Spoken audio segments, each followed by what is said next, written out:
Hi, everyone. I'm Daniel. Welcome to Just One Truth. We are now up to part 5 of Decoding the Gospel of Thomas. Honestly, when I started into it, I didn't have an idea how long it would take. And I know sometimes I explain things perhaps too much. Not everybody needs it. Some people do. I'll let you know my wife tells me, honey, can you just get to the point? And my kids would do that too. You know what? I'm an introvert. Honestly, I spend more time alone in isolation than I do with other people. And people sometimes tell me, no, you're not an introvert. You get talking like this and you just go on and on. This is something that I live for. It is the most interesting thing in the world to me. It's my dharma, my reason for being here, my purpose, whatever drive it was. Whenever my brother up there sent me on my search, it was a significant drive. And so here we are. Anyway, see, look I just did it again. Okay, we're going to move on to verse 46. It should be starting to become evident by now that in the Gospel of Thomas, there's 114 verses, and that there's not 114 different concepts, that there's a lot of teachings that are the same teaching, the same way of telling somebody to seek that inward peace and love and joy, but put in different ways. And there's also verses that have to do with the community or your expectations, letting you know that it's going to be difficult and that a lot of people aren't going to be interested in doing this. All of that is encoded in there, plus the idea of turning inward and making the two into one. All of those ideas and concepts should be something that are becoming familiar to you as we move along.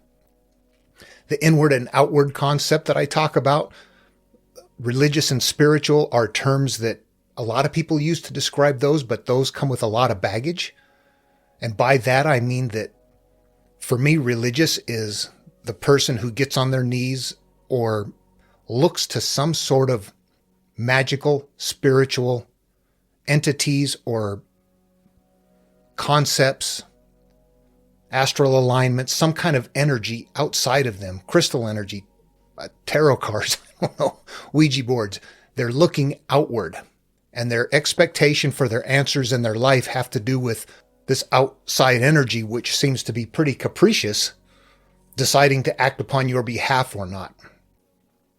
However, if you do practice those things, there is going to be a margin of success if you practice them diligently. The term spiritual to me was looking inward, looking to yourself instead of looking outward and expecting something outside of you to help you. Would be to understand that no, it's within you. You're the one that contains all of the elements necessary for your success and your happiness in life, that they are all something that resides inside of you. And this could be called heart, soul, spirit. And I've identified that in my way of looking at things as being the subconscious mind, something that ancients would have not understood, but they would have seen it in action. We see people, however, that might be carrying crosses at the U.S. Capitol, kissing it, wearing camouflage and pepper spraying police officers and saying that they're spiritual people and they're on a spiritual quest. They're not looking inward at all. This is where you look at the term spiritual and religious and go, my God, I don't want to use those terms anymore. People don't know what they mean. So I use inner and outward looking because I don't know how else to identify it. As we go through this, that's what I'm looking for, the inner teaching. There are a lot of people, and if you Google other descriptions or other explanations on the Gospel of Thomas, other interpretations, you'll find people that are still looking outward. They may have taken Jesus and said, okay, we're not going to make him the Son of God or the Christian figure of what this is, but now he's somebody that went to Tibet or went to India. He learned some sort of magical processes and that he did yoga and, different things like that you realize, they're trying. That's the way I see it. But they're still looking outward. They're not seeing the teaching as an inner looking teaching that is nested in something. There's a lot of growth. There's a lot of people dabbling with answers. What are we looking for? We're looking for happiness and peace and joy in life. And life hereafter. We want all of those things. And you kind of grab onto what feels good to you, what makes sense to you. I've always looked at it myself like, what works for me. And I've tried all of those things. Believe me, I've been through it and thought, oh yeah, this meditation or this yoga, it works. I feel so good. I feel wonderful. And then I'm in this group of people where we're sharing this really kind of uplifting, wonderful feeling, the same sort of things that in a church they would call feeling the power of God or the presence of the Holy Spirit. At some point, if you let go of convictions and step back and look, you realize there's an entire world full of really the same teaching, simply put in different ways for different times and different cultures. That they all nest this same teaching. And that if you apply yourself and you commit yourself to that teaching in the way that you're taught, you will gain the success that they talk about. And it doesn't matter which one of the teachings it is. You will get the same success. Why is that? Which one of them is right? What is happening in those teachings that make an Asian teaching the same as a Western teaching, the same as a Far East or Middle Eastern or wherever people are in the world that have different ideas? If you practice it, it produces the same results. What I realized at some point in time is that they share some common things. The human brain and the cosmos. It didn't matter what you attributed it to. If you practiced the same way with faith, with commitment, with love, with joy, with all of the necessary things that are a part of what their masters taught, then you will have the success that they claim. It became evident to me that that was happening not because of things out there, but because of things up here.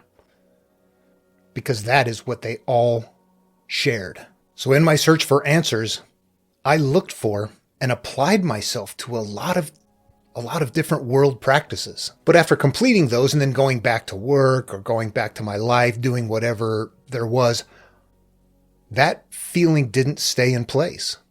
You would return back to the world and you would find yourself frustrated and angry and hurt. And all of those things were still there. And you're told to continue practicing and to continue letting that stuff go. Don't focus on it. Keep your eyes where you want to go. And at some point I realized that this, whatever happened in my past that I kept returning to, that kept hurting me, had to be resolved. I was dragging things with me that even though I would accomplish practices that made me feel better for that time or for a short period of time, it didn't remain. I'd go on those camping trips solo to remote locations, not a campground, places where there was just you and the coyotes at night, and spend days out there and come back feeling, oh my God, this is good. And within a day or two, you're frustrated and angry again. Why doesn't it stick?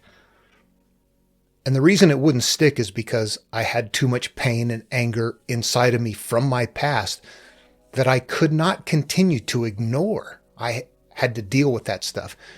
And then I began to realize that in all of these teachings are the lessons for how to do that. What to do and how to do it. And after practicing that, it became now I'm there all the time. The idea of not focusing on it is good. Because when you focus on it, you're actually growing stronger neural pathways towards that anger and that hatred. The more you practice the anger and hatred, the stronger it becomes. However, when it's really strong and you do your best to ignore it, it doesn't go away. Or if it does, it might take 20, 30, 40 years of ignoring it. When it keeps coming back more and more, you can go after it more aggressively. You can go weed your garden. And we're taught that in ways that are very obscure, like it's not enough to chop down the plant because it grows back. You have to pull it out by the root. You have to expose it. You can't put new wine into an old vessel or else it'll become ruined. You must clean the inside of the cup, not just the outside. And that's exactly the way that I'm approaching this interpretation. I've learned that in order to get someplace, you have to make the teaching about yourself personally and about your subconscious mind, and that you go after aggressively. And basically what you're doing is understanding that you have a memory of an event that is not okay.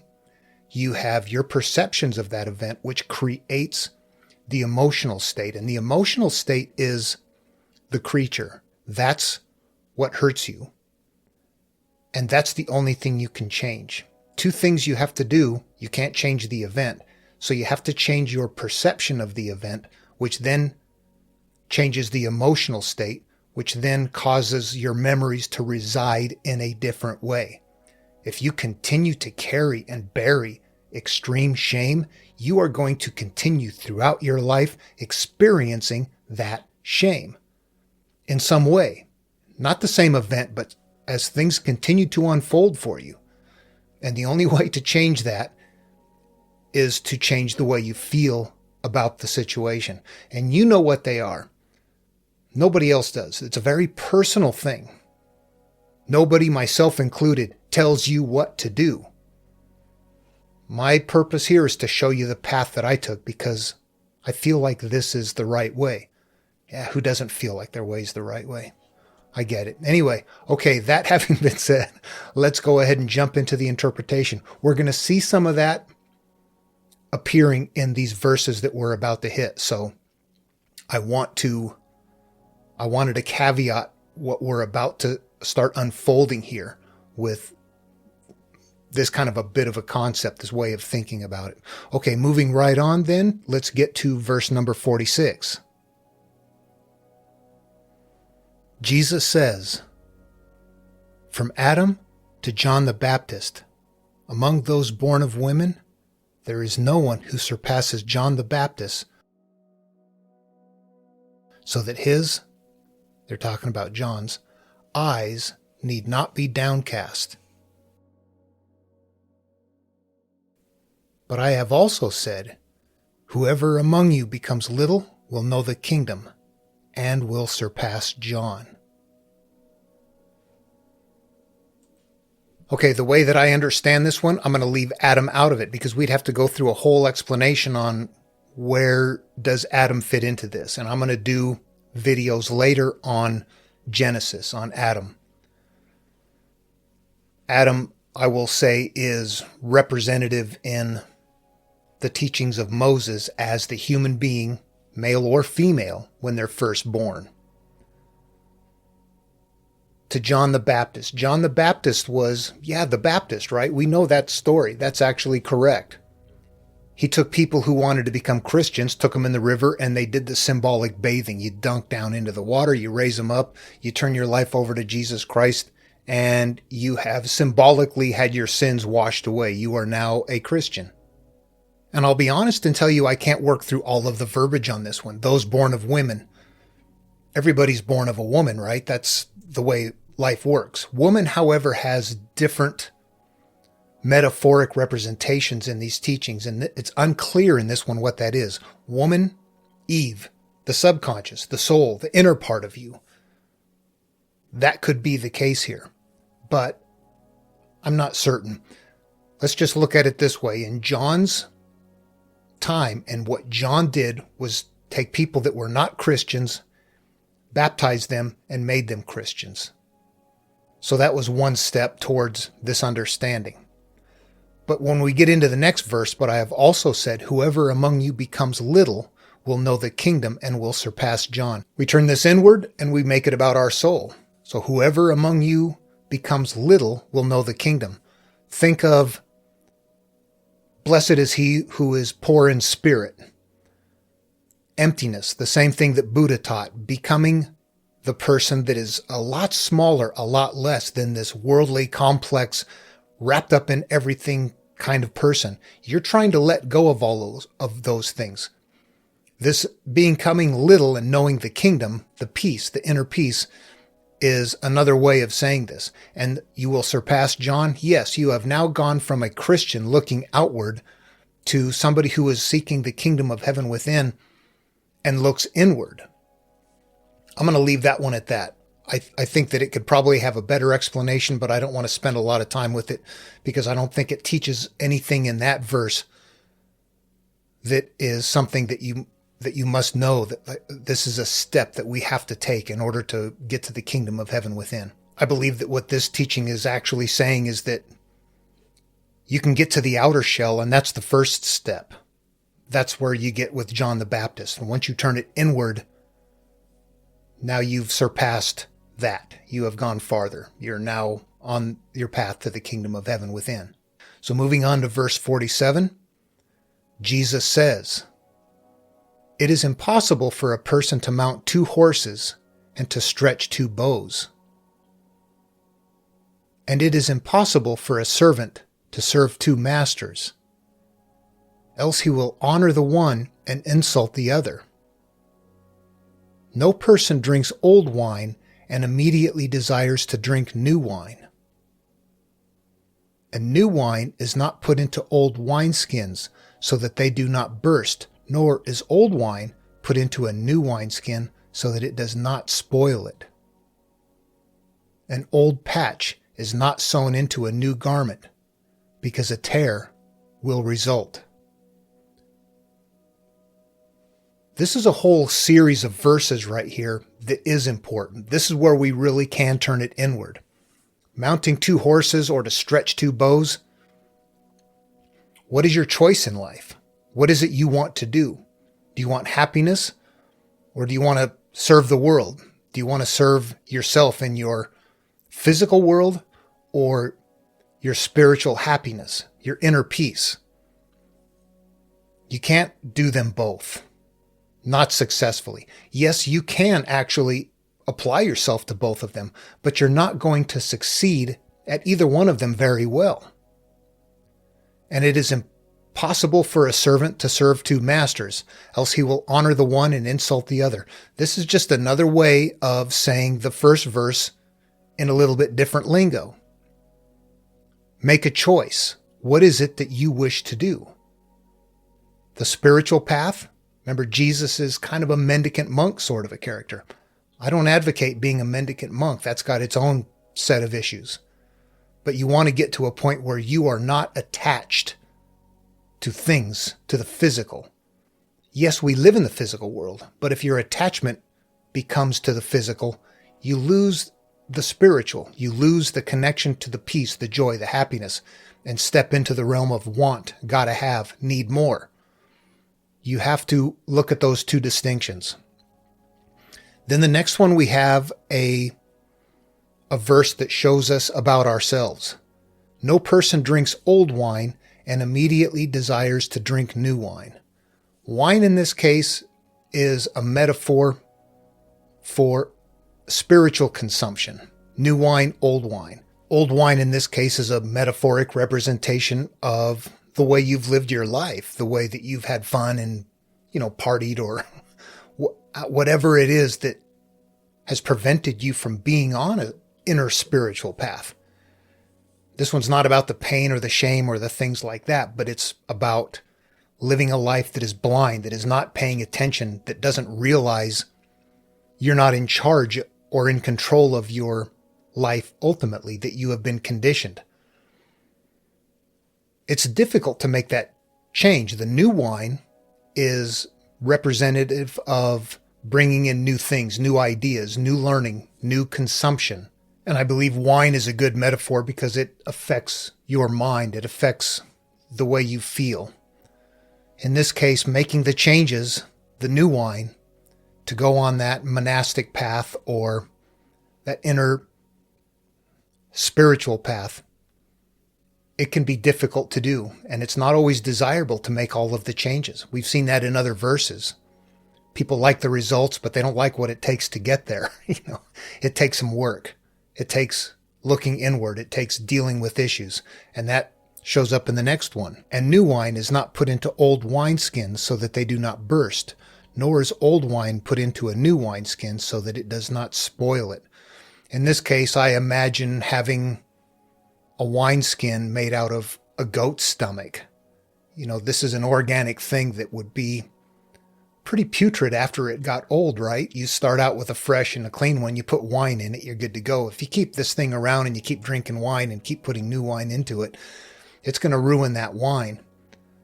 And if you put old wine, however, this is where it gets a little weird. Old wine into a new one, it's going to burst it. What are we talking about here? We are the wineskin. The vessel is us. New wine is not put into an old wineskin so that they do not burst. If we are our old selves and we just decide, I'm going to do something new, and you take that on, it doesn't work. You have to purge yourself. You have to clean yourself. You have to become a new wineskin in order for that to work. That means you have to get rid of those things that you hold in your garden. You've got to take care of those issues, your pain, your hurt. If you want to live that new life, that's a component part of this process. We have learned many things in life along the path to get here, and much of that stuff we need to unlearn or look at and realize, boy, these things are not right. Those people are not bad just because they're this color, or they're bad because of their religion or anything like that. We have to do much more house cleaning than what we think. It's not just about taking care of your pain. It's about taking care of your beliefs and your perceptions. And you become open-minded when you let those things go. If you don't let those things go, you don't become open-minded, and you don't become loving and caring and peaceful to everybody. You might be more loving and peaceful and caring, but it has a lot of caveats to it. If you're familiar with it, you'll know that there's a verse in the Bible where Jesus is talking and tells people it's not enough to love your family and friends, because even your enemy does that, but to love your enemy. This is complete. You love the drug addict on the street. You love the homeless person that's always standing on the corner begging for food, but takes all the change that he collected and goes off and buys alcohol to bury the hurt that he couldn't find a way out of. Love is all encompassing. It's either there or it's not there. You're either the embodiment of that or you're not the embodiment of that. And if you're mostly the embodiment of that, but not completely, then you're not the embodiment of that.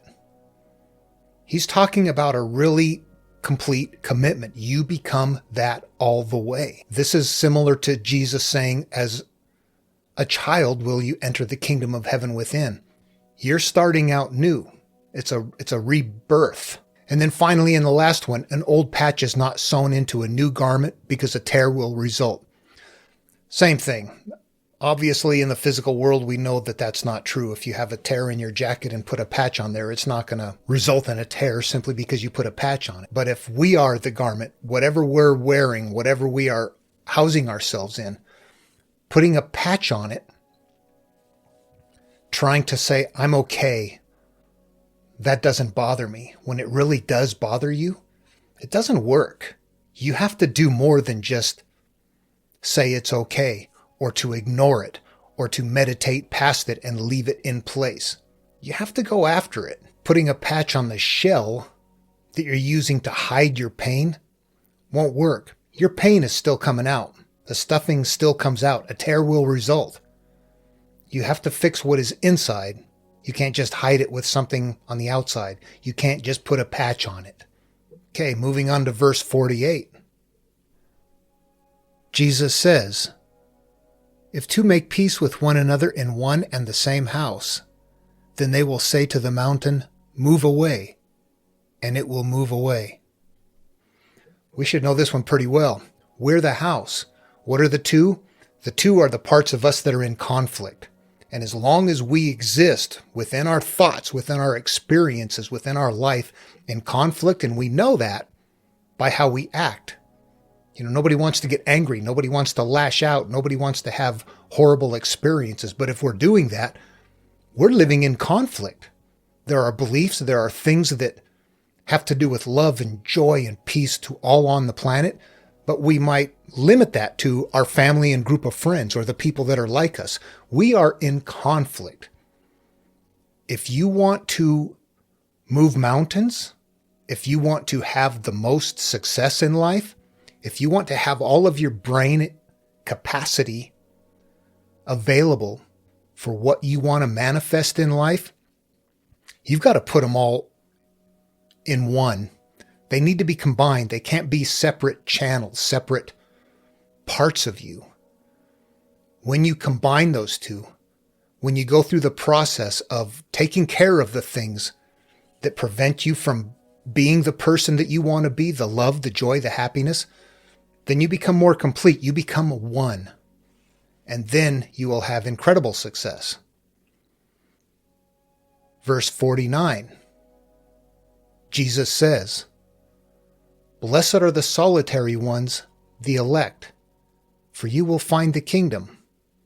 For you come from it and will return to it." This one's a little goofy. I know the answer, but I don't know that I like the answer.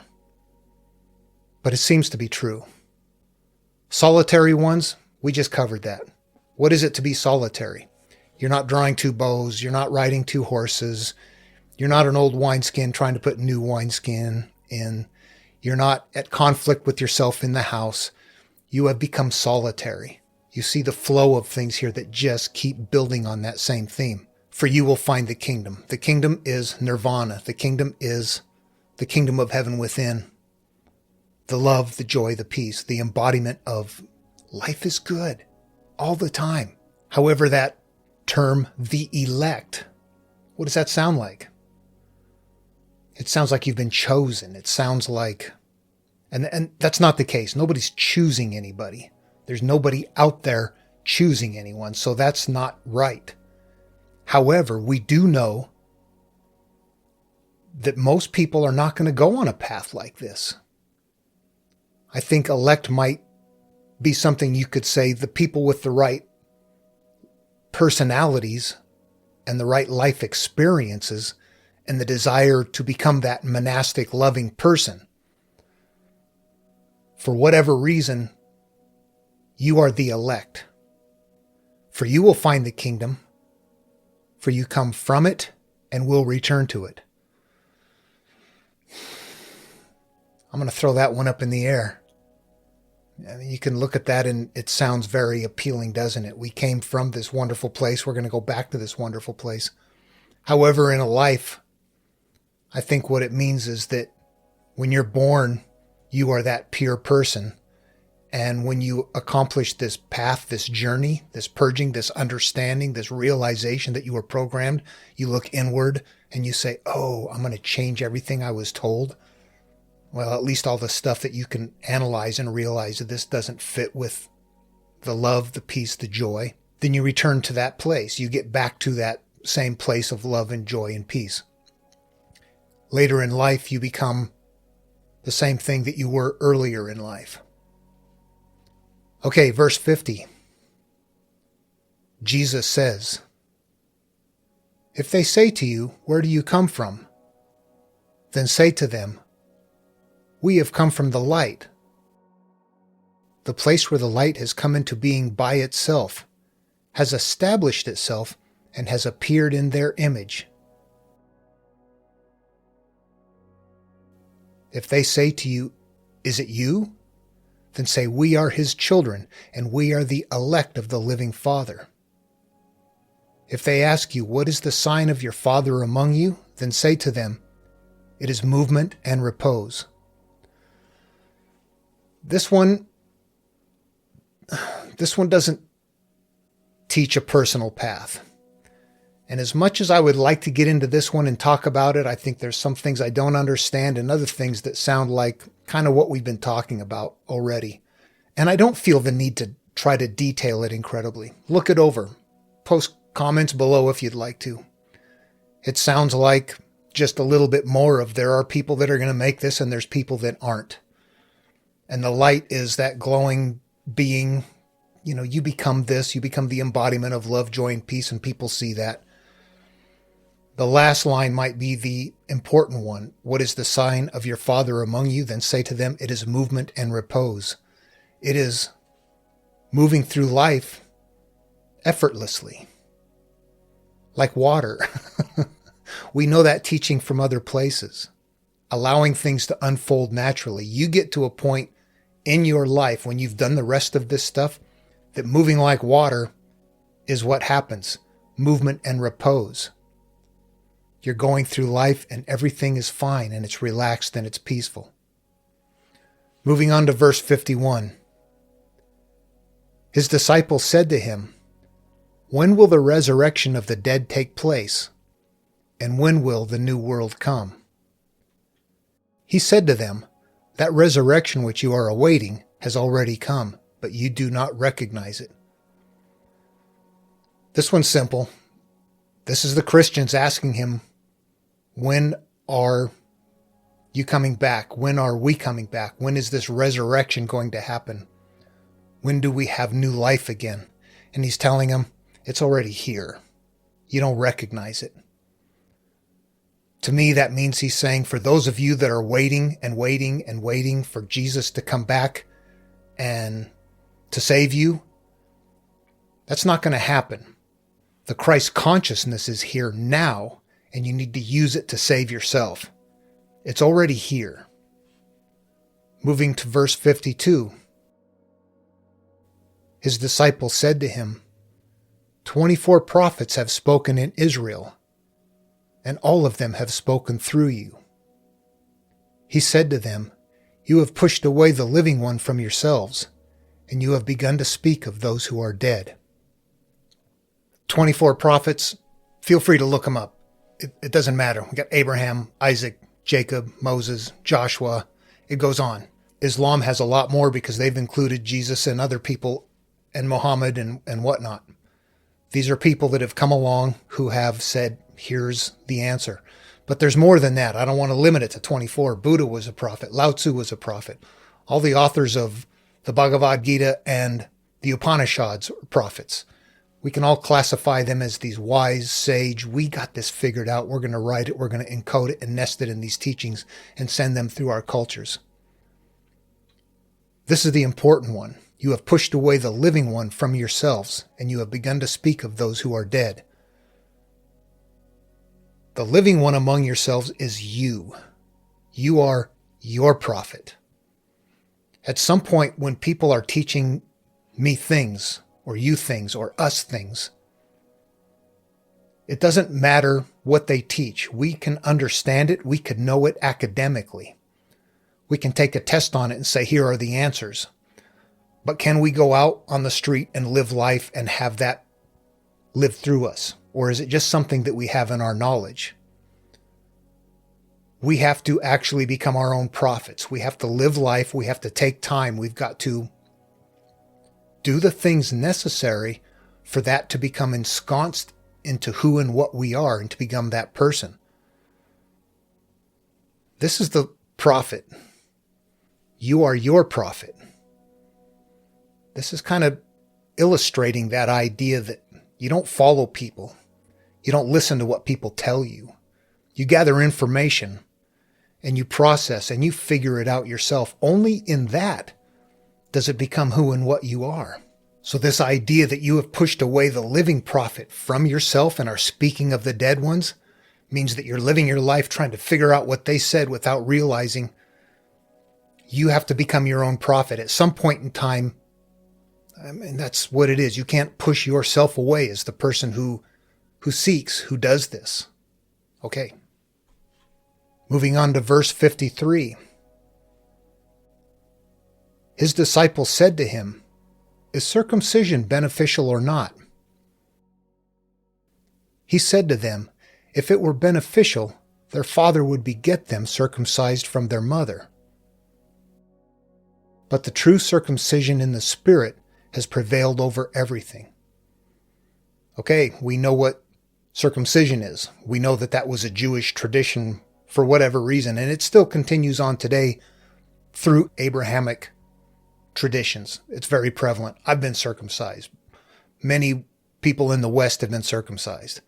And they're asking him, should we do this? Is it beneficial? And he's saying to them, if it was beneficial, you'd have been born that way. You would have been begotten from your mother that way. However, he does say the true circumcision in spirit has prevailed over everything. Again, it harkens back to everything we're talking about. Cutting off, getting rid of the excess, the stuff you don't need. I'm not suggesting that that is what the foreskin is. That's crazy. I think that the idea of circumcision went kind of wild. I don't think it has anything to do with health or religious purposes. If God made you, why would he make you wrong? You know, that's kind of crazy. It's the circumcision in the spirit that we're looking for here. Moving on to verse 54. Jesus says, "Blessed are the poor, for the kingdom of heaven belongs to you." We've seen this before. We've seen this in the Sermon on the Mount, except in the Sermon on the Mount it says, "Blessed are the poor in spirit." In the Sermon on the Plain it says, "Blessed are the poor." And we're looking at poor as a spiritual thing, as in devoid of, getting rid of this richness that you have that is, we don't want to use the term richness even, because that sounds like, ooh, piles of gold and all kinds of fun stuff. We're talking about a mind that is full of so many things that it's complex. It has a lot of issues. It has a scattered mind. It has two parts. All of those things. The poor, the kingdom of heaven belongs to you. This is when you can let things go and be devoid of them. Moving on to verse 55. Jesus says, "Whoever does not hate his father and mother cannot become a disciple of mine. And whoever does not hate his brothers and sisters and will not take up his cross as I do will not be worthy of me." Now, this is not a personal one necessarily, but perhaps a one about life. We are raised in a family, and I've had family members tell me, blood is thicker than water, and why would you be that way? We're all family and everything. And at some point you're watching their actions and their activity, and they are like people in the world that you don't want to associate with in some cases. Not in all cases, but in some cases. I'm kind of citing a worst case example here.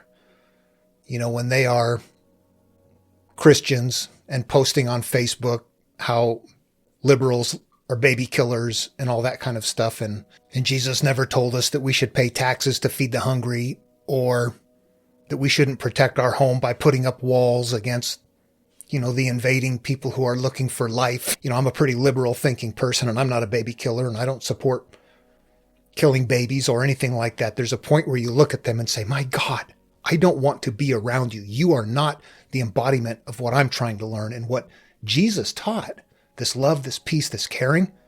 You're not that.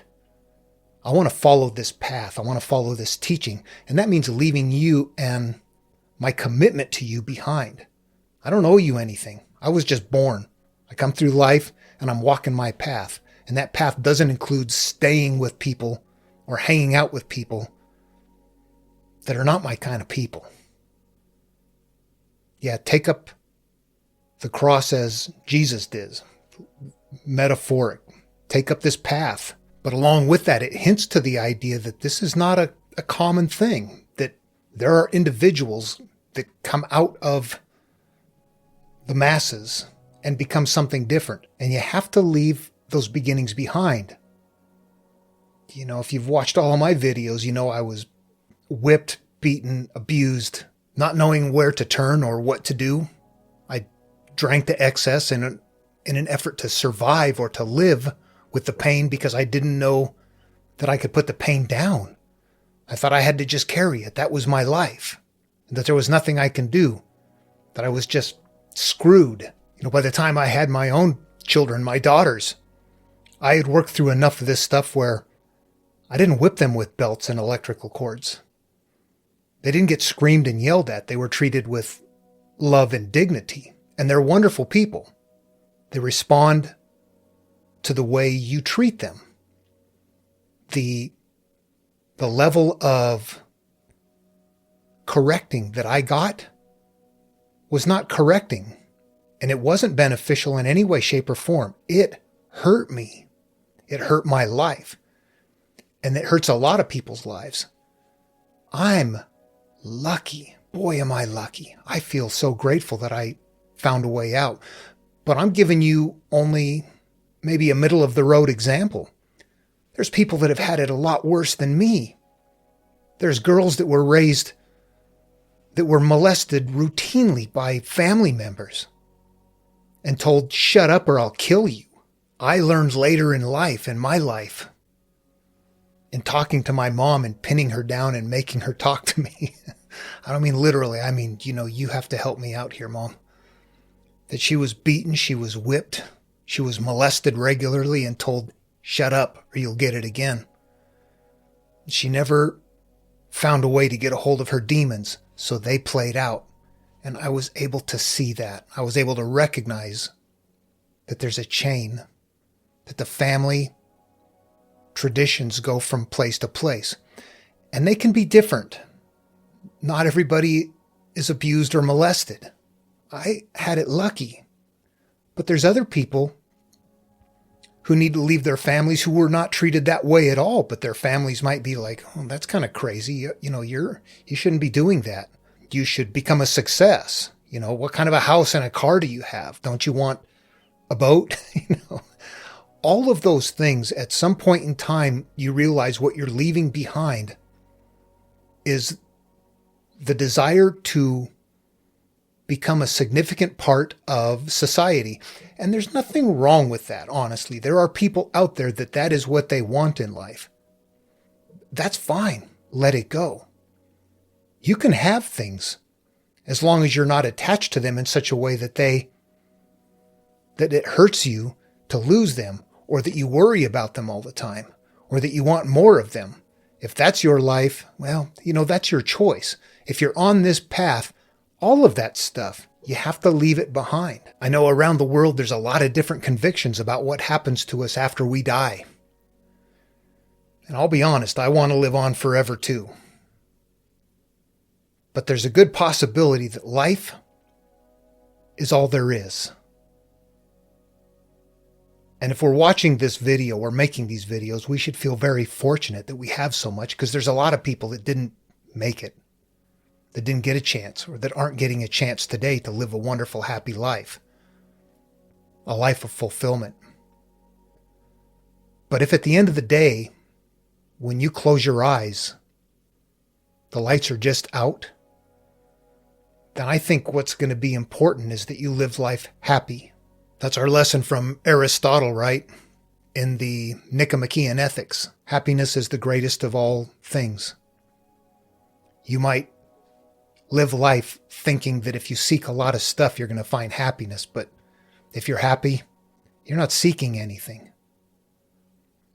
So just keep that in mind. And a lot of times our beginnings in our family are not that path. People are caught up in things. They're watching the news. They want you to get involved with them and hate somebody or something. Let it go. Let it go. And always remember, if the shoe doesn't fit, you don't have to wear it. This is very personal, and everybody's life is different. Everything that I'm saying and doing here is based on my life and my experience. Somebody else can come along with a completely different life experience, and they would have a different story to tell. But at the end of the day, the only story that is important to us is the story that we live ourselves, our own personal story. And I'm going to go with Aristotle on this one. Happiness is the greatest good. Okay, moving on to verse number 56. Jesus says, "Whoever has come to know the world has found a corpse. And whoever has found this corpse, of him the world is not worthy." I think the idea here is that when you have come to learn and figure things out enough, you found a corpse. You found that you are dead, that you are a product of your programming, that most people end up that way, that we grow that way. But whoever has found this corpse, of him the world is not worthy. In other words, once you realize, oh, I'm dead to myself, to my own desires, to my own thoughts, then I'm simply acting out my perceptions and my fears and my drives, whatever it is that I've been programmed with. Once you figure that out, you found the corpse. Then the world is not worthy. You realize you got to leave the world. Being in the world, being in society, being a product of what is happening there is what keeps you dead, metaphorically.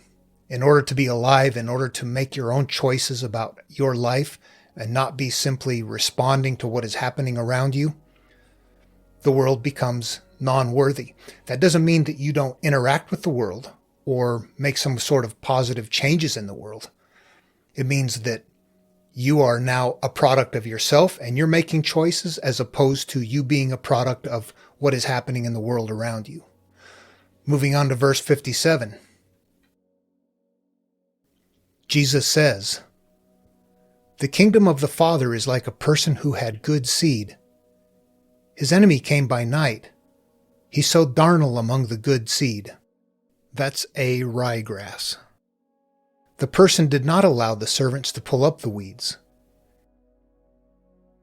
He said to them, "Lest you go pull up the darnel and then pull up the wheat along with it. For on the day of the harvest, the darnel will be apparent, and it will be pulled up and burned." Okay, this is one where I'm going to seek audience participation. There's parts of it that sound like it makes sense, like everything we're covering, and there's other parts that makes you scratch your head and wonder, where did this come from? I'm not quite sure. The kingdom of the Father is like a person who had good seed. That is your clean, clear mind. In this case, there's a metaphor, the kingdom of the Father, which is being used to, in my opinion, describe that place where you are in charge of things. You are the overseer of the house. You are the one that has control over what's going on in the home, and your head is the home. His enemy came by night. He sowed weeds among the good seed.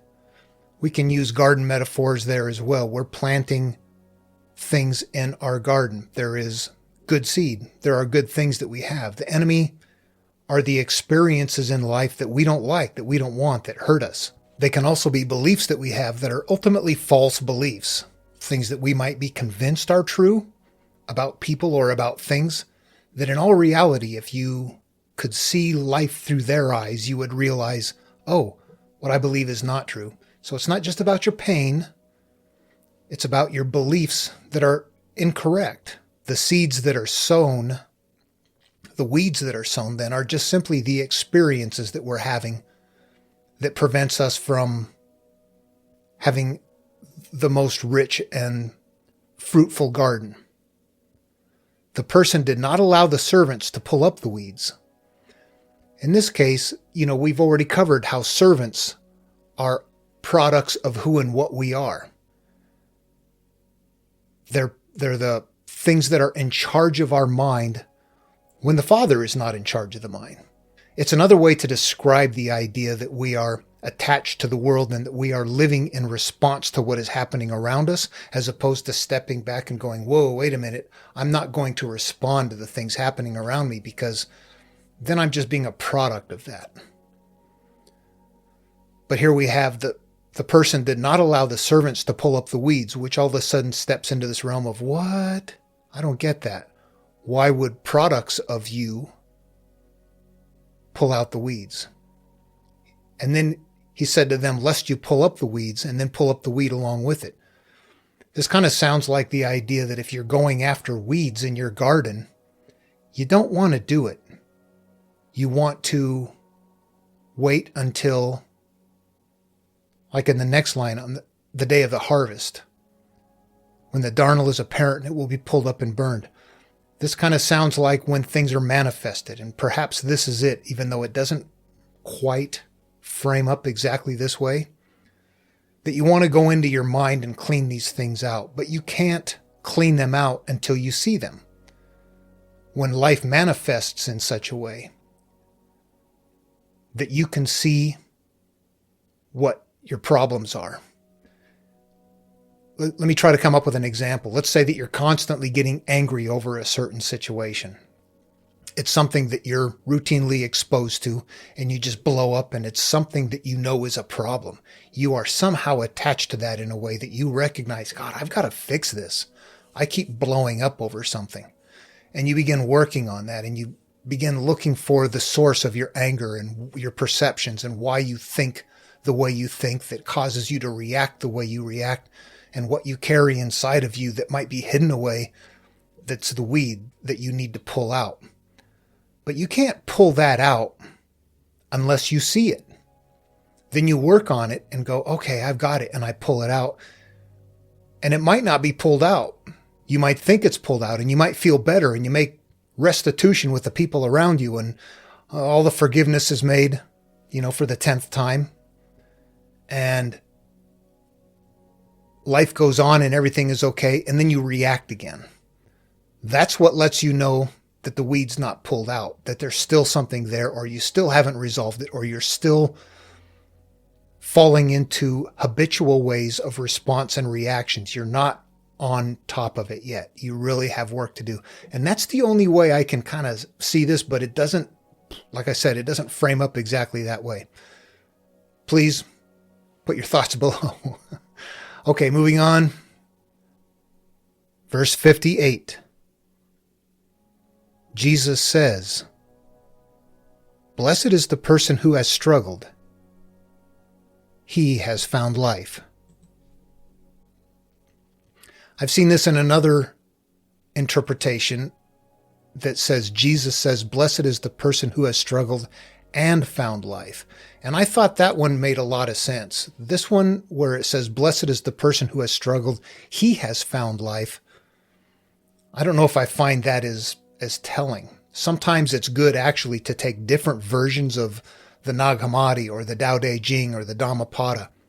They were written in a language to begin with that when they were translated into English, not all of the words translate, and the translator may understand them in different ways, and the translators may also have preconceived ideas about things that causes them to choose one word over another. Sometimes it's good to have different copies from different interpreters and put them all together.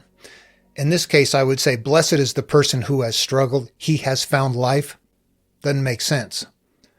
However, the one that I can think of, "Blessed is the person who has struggled and has found life," I would say that kind of fits the category of us, the people here that are looking at this going, "My God, my life is horrible. I've got to fix things." And you work through this process. You figure out what life is about. Oh well, yeah, what can you do with that one? Let's move on to 59. Jesus says, "Look for the living one while you are alive, so that you will not die and then seek to see him, and you will not be able to see him." I think he's telling people right here, fix this stuff now. Don't wait till you die. And I think the only reason he would say that is if we take what we understand of Christianity and the idea that he has nested a spiritual teaching in here, that he's telling people that if you're living life thinking, "No problem, I'm just going to worship, and when I die, it'll all be taken care of," he's saying, yeah, don't do that. Take care of it now. And that coincides with his other teachings. The kingdom of heaven is here now. People just don't see it. They don't recognize it. Don't wait till you die to get to that point. Do it while you're alive, because when you die, you will not be able to see him. What does that sound like? It sounds like when you die, you're dead. Who knows that? Okay, moving on to verse number 60. He saw a Samaritan who was trying to steal a lamb while he was on his way to Judea. He said to his disciples, "That person is stalking the lamb." They said to him, "So he may kill it and eat it." He said to them, "As long as it is alive, he will not eat it, but only when he has killed it and it has become a corpse." They said to him, "Otherwise he cannot do it." And he said to them, "You too look for a place for your repose, so that you may not become a corpse and get eaten." Okay, I believe this one is a small lesson, but in a very verbose manner of of saying it. Who said this? He saw a Samaritan who was trying to steal a lamb while he was on his way to Judea. I don't know what Judea signifies. Stealing a lamb is not a good thing. A Samaritan, however, is somebody we know to be a good person. We even have the term Good Samaritan. The Samaritan was the guy along the path that helped the man who had been beaten and robbed when all the church people and all the Pharisees were just walking by and ignoring this this guy going, I'm not going to help him out. The Samaritan was the guy that actually stopped and helped the poor and destitute. So that whole line sounds like a bit of a head scratcher. In another version of the Nag Hammadi library, it says a Samaritan was carrying a lamb while he was on his way to Judea. So it wasn't stealing. So again, I don't know how important that is. And there's interpretational differences here that we kind of struggle with sometimes. That may or may not be important. They said the person was stalking the lamb. Must have been looking to hunt it down so that he may kill it and eat it. And of course they said as long as it's alive, he can't eat it, but only when he's killed it and it has become a corpse. Obviously, you can't eat a creature that is alive. The very act of beginning to eat it means that it's going to be dead. Remember in part 1 where there was the verse about the lion and humans and eating back and forth, there's this idea that once you eat something that is dead, then you make it alive. And perhaps that fits in here as well. It probably does. Whenever Jesus or whoever this person teaching is uses verbiage like this, there is generally parallel teachings that sound kind of similar. And of course, as a spiritual teaching, we're treating this as if you are consuming spiritually, not literally eating an animal, that you are instead consuming things from a knowledge perspective. When you're consuming the things in the world that are worthless and they become a part of you, then you give them life through you. So yeah, that's kind of an interesting thing to say right there. Otherwise, they cannot do it. This last line may be something that sums it up. You too look for a place for your repose, so that you may not become a corpse and get eaten. Your repose is rest, this place where you're, okay, I'm done on my path. I've disappeared. I've got things set. I've got my life in motion enough to where I've got my food. I've got my things. I've got things where I can just rest and relax and enjoy my life. And I'm just trying to relate that to our condition today and what we're looking for in life. You're looking for that place to get there so that you may not become a corpse and get eaten. Life eats us up. We become corpses. Well, how do we view this? Living your life and being a slave to the system, having to work, having to pay taxes, being on this treadmill, if you will, of repetitive, God, I can't get ahead. Everything keeps failing. I'm just barely making it. How am I going to retire? What's going to happen, when my retirement comes and it's not enough and I've got big house payments to make?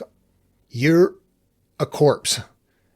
Not literally, but figuratively. You're still a product of that system. Look for a way to set your life up so that doesn't happen. Verse number 61. Jesus said, 2 will rest on a bed, and one will die and the other will live. Salome said, So who are you, man? You have gotten a place on my couch as a stranger, and you have eaten from my table.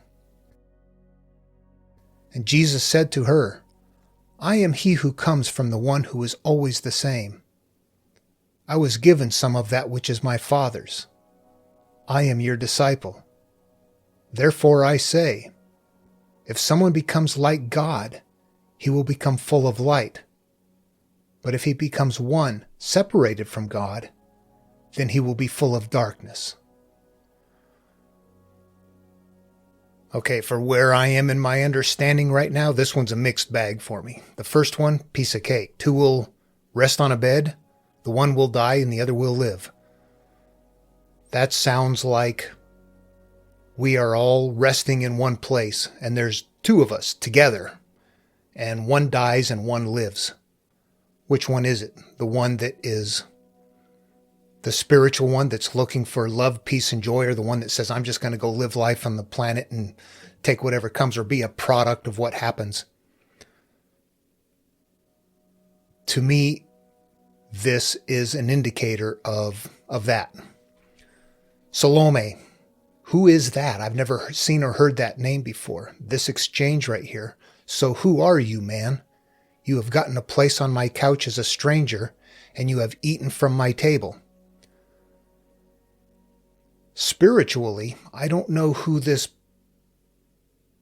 how this concept would work. Who are you? And a place on a couch, you're resting someplace, so you have eaten from my table. Okay, that makes sense. Eating from somebody's table metaphorically can mean you're listening to what they're teaching. You're spiritually consuming what they're serving. But it doesn't seem to fit with the rest of the verse, so I don't know. Help out. Then Jesus responded to her and basically said, the next line I'm okay with, I am he who comes from the one who is always the same. I think just one truth. I don't know. That's kind of how I see this. There's one reality. There's one core reality to every teaching, regardless of what that teaching is.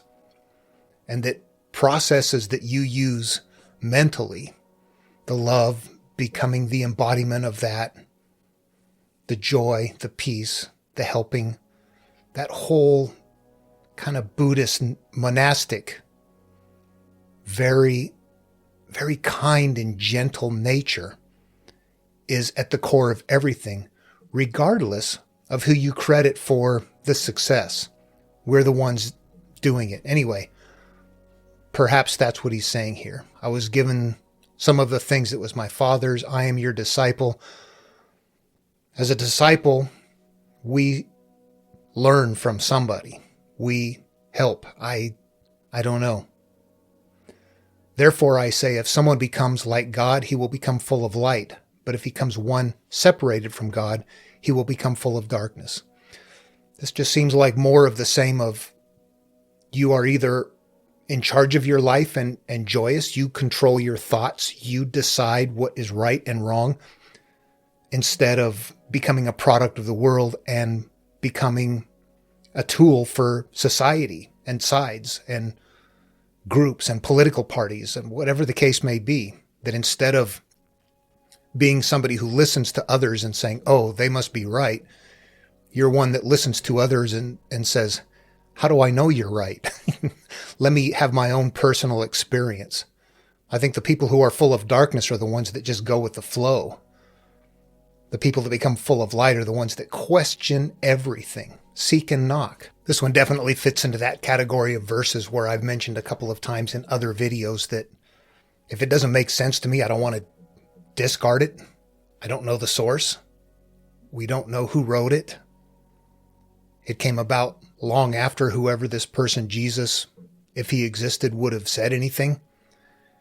It was handled by scribes and written down, and people just did their best, and it may not be beneficial to us, but I'm not going to discard it. We'll just set it off to the side and continue to work to understand it. There may be something very viable there.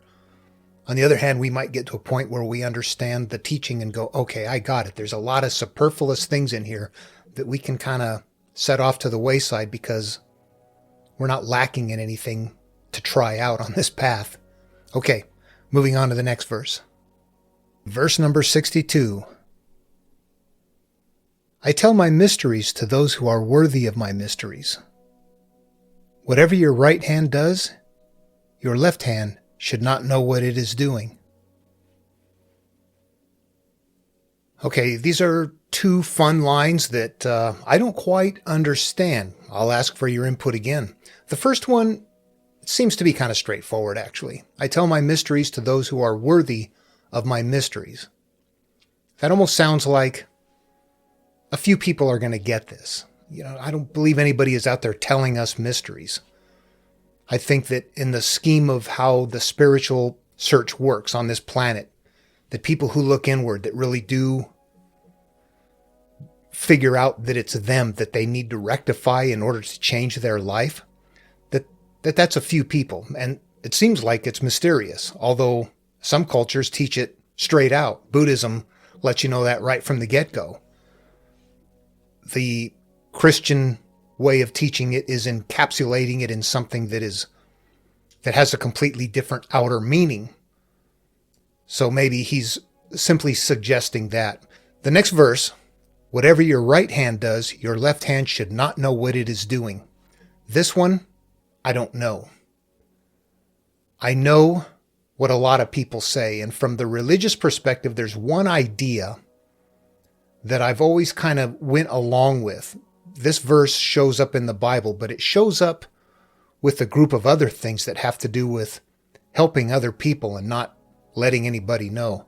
And you can almost picture this idea that somebody who is helping someone, but their interest is not necessarily to help that person. Yeah, they want to help them. They want to feed their neighbor or do something like that, but they might wait and peek out until somebody is outside so that they're observed.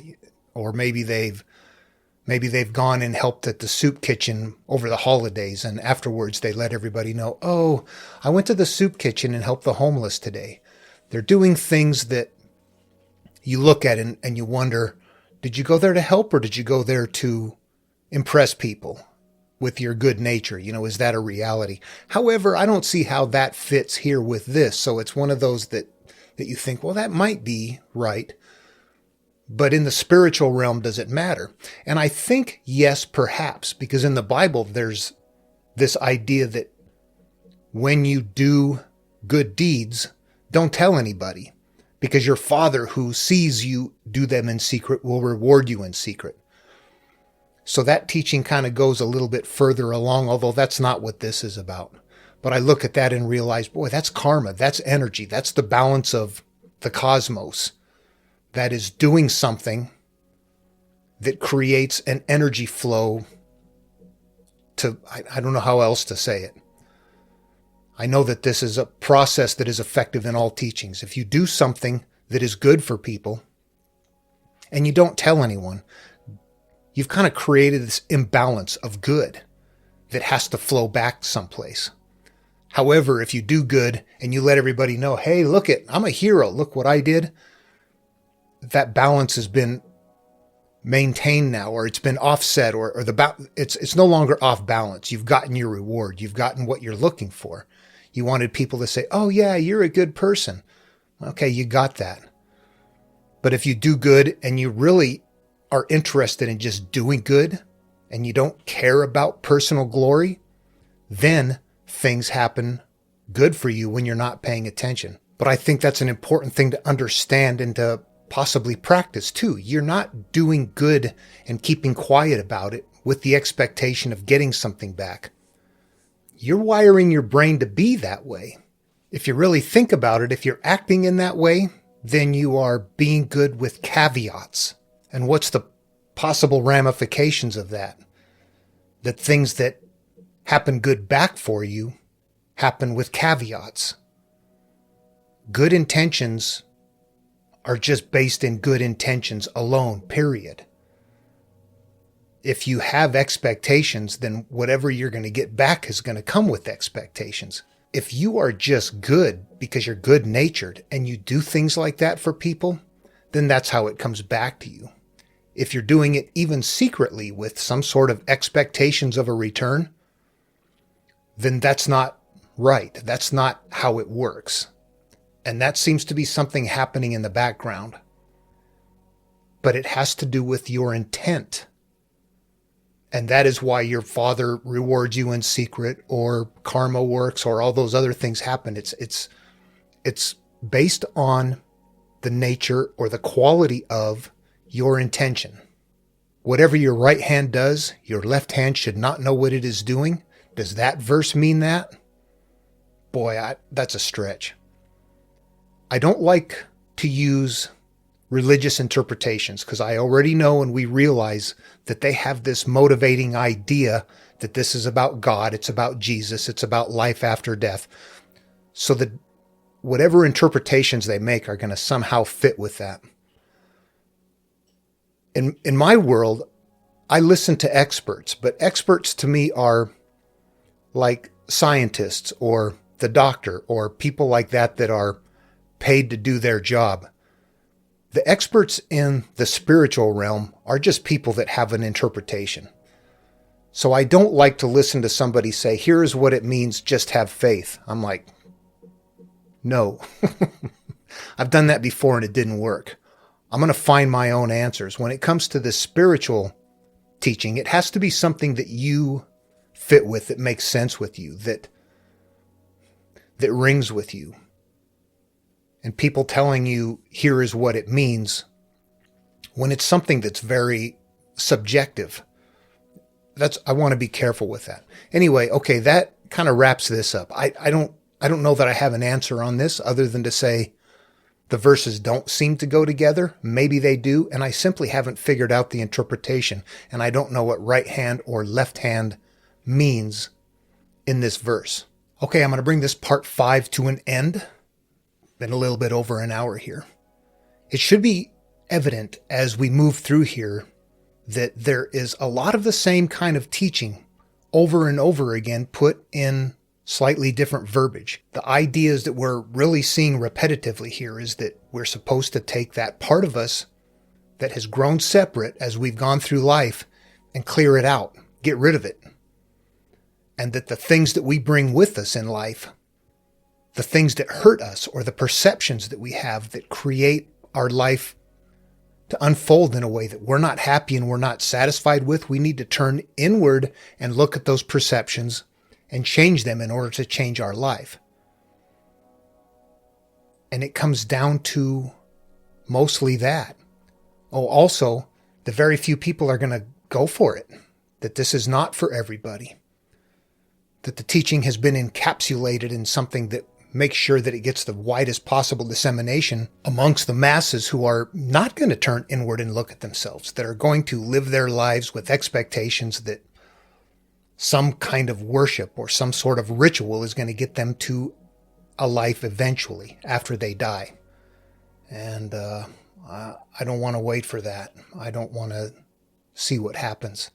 To me, it seems like there is something taught by the masters, all of them, that lead us to an inward search and an inward purging.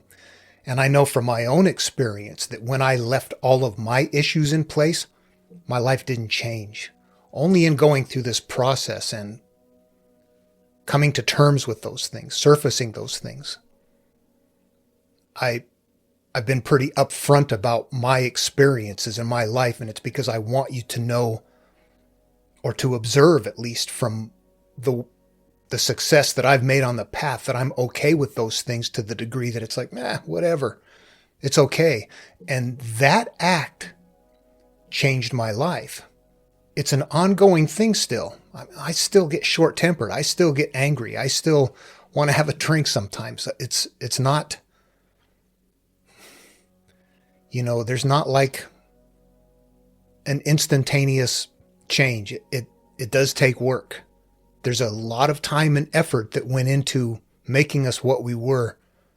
And we did it blindly. We just went along life accepting what happened and processing what happened and storing what happened and thinking, this sucks.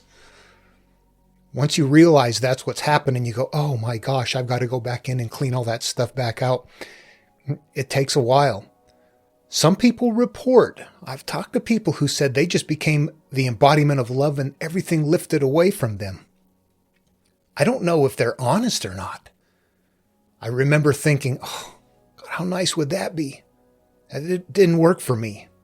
I had to go back and deal with the issues. I couldn't just become love and they all went away.